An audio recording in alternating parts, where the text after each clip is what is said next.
Well, good morning, traders, and definitely set us up for a somewhat soggy open here in Asia. You know, the overnight session, the positive situation being that we did come off the lows in S&P and Nasdaq futures.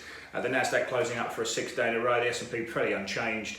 A lot of focus on the Treasury market and specifically in the front end of the curve. We've saw a little bit of selling promoted really by Chicago Fed President Charlie Evans and also the Atlanta Fed President Raphael Bostic, giving their disdain for negative rates. We've seen a little bit of selling across the Fed funds future market, and I think the dollar's been the net beneficiary of that. So the dollar's sort of rallied against all currencies. And certainly against the high beta currencies. But let's have a look at the boards and see how we're setting up for the Asian Open today. S&P unchanged on the session. You've got Nasdaq up 0.9%. That market again showing the leadership. You've got Russell down 0.6%. Slightly mixed markets through European markets there, and you've got SPY futures down at 0.4%. I think that's fair. If you have a look at the moves we saw in S&P futures yesterday, this is where we closed the ASX and the Nikkei yesterday. Bit of selling playing through. We're down about 1.3, 1.4% at the lows. And then as we sort of entered into the cash markets, there was a nice bit of bid coming through in the markets, a little bit of a tail off. We're ultimately down about 0.5%, which is pretty much in line with what we saw from SPY futures.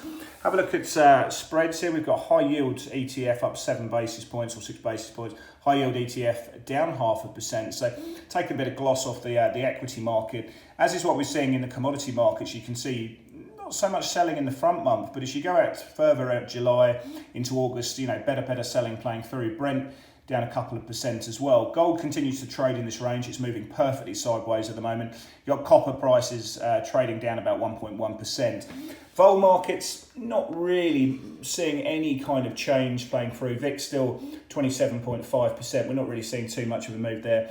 And then again, you can see what's happening in the fixed income market. You've got twos up 2 basis points. And that's really put a bid into the US dollar, so it's about 0.5%. And let's just see how we've closed out the FX markets as we go into the new session there.